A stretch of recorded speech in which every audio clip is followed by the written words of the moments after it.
नमस्कार साथियों, मैं हूं आपका होस्ट एंड दोस्त हिमालय प्रेमी। जब भी आप डोडीताल ट्रैक करने आते हैं तो मन में एक प्रश्न उठता है कि डोडीताल का जो बेस पॉइंट है अगोड़ा गांव में कहां रुकें। आज मैं आपके लिए लेके आया हूं अगोड़ा गांव में एक सबसे बेहतरीन होम स्टे। तो चलिए चलते हैं उस होम स्टे में और दिखाते हैं आपको क्या विशेषताएं हैं उस होम स्टे की।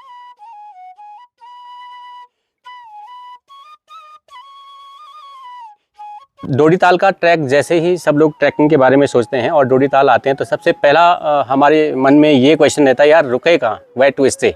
और स्टे में भी एक बढ़िया और परफेक्ट जो होम स्टे है वो कौन सा रहेगा, क्योंकि गांव में बहुत सारे हैं। तो आज आपको ले चलते हैं डोडीताल का जो बेस पॉइंट है अगोड़ा गाँव में, एक परफेक्ट होम स्टे जो सबसे पहली चॉइस जितने भी यहाँ पे ट्रैकिंग के लिए लोग आते हैं। भारत होम स्टे नाम है इसका। भारत होम स्टे ही यहाँ से जो ट्रैकिंग करने लोग जाते हैं डोडीताल, तो उनकी पहली पसंद रहती है Bharat home stay. Bharat home stay में दो टाइप के रूम है, एक रूम है और एक डॉर्मेट्री है। यहाँ पे इसमें ग्राउंड फ्लोर पे भी रूम है और इसकी एक फर्स्ट फ्लोर है। तो फर्स्ट फ्लोर में मैं एक ही रूम दिखा पाऊंगा आपको, बाकी सारी ऑक्यूपाई है। ये आप रूम देख लीजिए, ये यहाँ पे एक क्वीन साइज बेड है, लिनन एकदम साफ सुथरा है। क्योंकि होम स्टे में अक्सर ये शिकायत रहती है यार होम स्टे का जो लिनन है वो थोड़ा गंदा टाइप का रहता है, लेकिन यहाँ पे ऐसी कोई प्रॉब्लम, लिनन एकदम साफ सुथरा लिनन है। और वेंटिलेशन देखिए, यहाँ से भी एक बहुत बड़ी विंडो है, पूरे गांव का व्यू दिखाई दे रहा है। यहाँ से फ्रंट पे एक बड़ी विंडो है, वहाँ से भी पूरी वैली का जो व्यू है वो दिखाई दे रहा है। और अगर मैं छत की बात करूँ तो पुराने समय में जिस हिसाब से पहाड़ों में घर बनाए जाते थे वुडन के, उसी लकड़ी का इस्तेमाल किया हुआ है। और यहाँ पे एक और अच्छी चीज़ ये है कि होम स्टे में इन्होंने इलेक्ट्रिक केटल्स, कप वगैरह भी दिए हैं कि अगर आपको गर्म पानी पीना है, चाय वगैरह बनानी है तो आप यहाँ पे बना सकते हैं। और यहाँ पे एक टेबल है, सामने बैठने के लिए है, आप सामने बैठ के व्यू का एंजॉय कर सकते हैं। यहाँ पे एक मिरर दिया है। और अब दिखाते हैं आपको बाथरूम कैसा है। बाथरूम भी बहुत बड़ा है, वेस्टर्न कमोड लगा हुआ है, गीज़र यहाँ पे लगा हुआ है, छोटा सा शावर भी है और यहाँ पे वॉश बेसिन है। यानी कि परफेक्ट है एकदम से। जो होम स्टे में जो सारी चीज़ें होती हैं वो परफेक्ट है। भारत होम स्टे में अब जो दूसरी टाइप की कैटेगरी के रूम है वो है बंक बेडेड, डॉर्मेट्री बेड इसको बोल सकते हैं, ये लोग हॉस्टल भी बोलते हैं। और यहाँ पे देखिए, यहाँ पे भी लिनन एकदम साफ सुथरा है। एक बेड ये है, एक बेड ये है, जैसे रेलवे के बंक बेड होते हैं वैसे हैं। तो दो ये हैं, दो इस तरफ है, चार और दो इस तरफ है, यानी कि 6 लोगों के लिए एक रूम है। और यहाँ बैठने के लिए देखिए बढ़िया सा इन्होंने बीच में ये गलीचा लगा हुआ है, तो यहाँ बैठ के गपशप भी मार सकते हैं, क्योंकि ट्रैकर लोग सब आपस में इधर उधर से आते हैं तो मिलना जुलना भी रहता है। तो ये एकदम साफ सुथरा लिनन है और पावर चार्जिंग पॉइंट्स हर जगह इन्होंने दिए हुए हैं।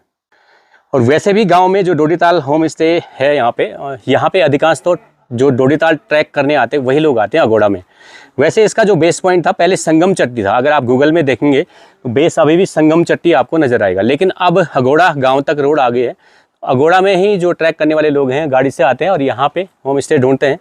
एक बेस्ट चॉइस हमने आपको बताई दी। और वैसे भी जो ट्रैकर होते हैं उनकी बहुत ज़्यादा चॉइस नहीं होती है, उनको हाँ अपने जो गैजेट्स हैं उनको चार्ज करने के लिए अच्छा सा मिल जाए, साफ़ सुथरा कमरा मिल जाए, लिनन साफ़ सुथरा हो जाए, लाइट हो जाए, थोड़ा बैकअप मिल जाए और खाना फूड वगैरह अच्छा मिल जाए, तो उसे बहुत ज़्यादा लग्जरी की चॉइस नहीं रखते हैं जितने भी ट्रैकर लोग होते हैं, क्योंकि जो नेचर से जुड़े रहते हैं तो उन्हें नेचर में ही रहना पसंद आता है।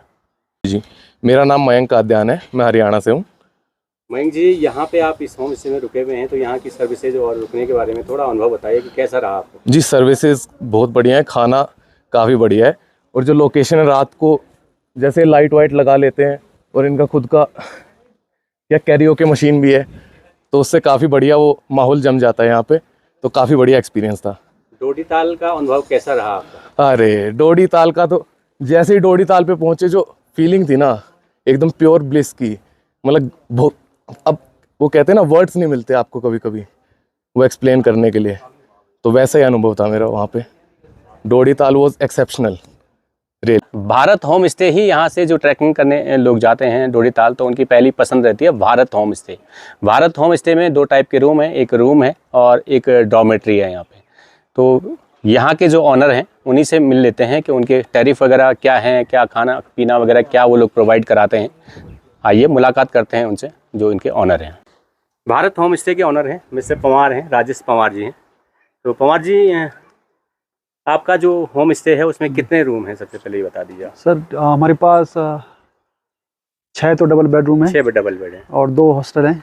2 हॉस्टल मतलब डॉर्मेटरी टाइप शेयर बेसिस पे। जी जी ये जो एक रूम हमने देखा उसका टैरिफ क्या रखते हैं आप? इसका सर 1200 रुपये। 1200 रुपये में उसमें इंक्लूड क्या रहता है? उसमें खाना नहीं सर, खाना हम अलग से अच्छा, provide खाने का करते हैं। अलग रहता है, वो सिर्फ रूम का किराया है, उसमें 2 लोग रहते हैं तो जी, एक पर पर्सन वो 600 रुपये हो गया जी 1200 रुपये। और ये जो हॉस्टल आप बोल रहे हैं डॉर्मेटरी पर बेड का, उसका कितना है? इसका सर 500 रुपये। 500 रुपये पर पर्सन, per उसमें person। फूड इंक्लूड नहीं है?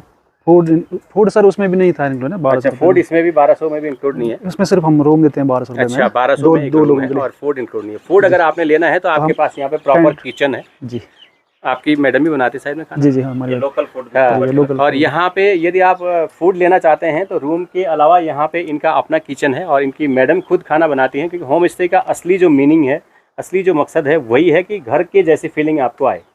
और ये गांव से थोड़ा सा अलग भी है, तो गांव में बहुत ज़्यादा गांव वालों का भी डिस्टर्बेंस नहीं रहता और न गांव वाले यहाँ टूरिस्ट की वजह से या ट्रैकर की वजह से डिस्टर्ब होते हैं।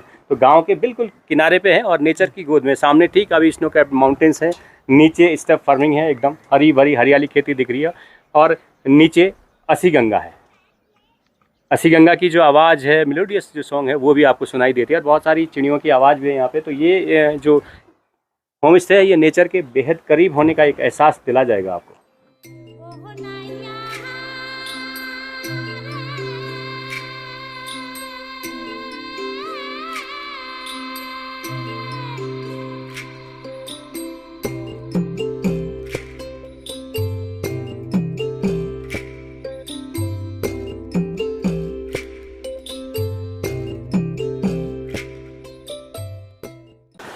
अगोड़ा गांव पहुंचने के लिए नज़दीकी जो रेलवे स्टेशन है वो ऋषिकेश है और ऋषिकेश से यहाँ की जो डिस्टेंस है 175 किलोमीटर है। हाँ, यदि आप देहरादून से आ रहे हैं तो देहरादून से भी एक रास्ता है बाया धनौल्टी होते हुए, वहाँ से 145 किलोमीटर डिस्टेंस है अगोड़ा तक पहुँचने के लिए।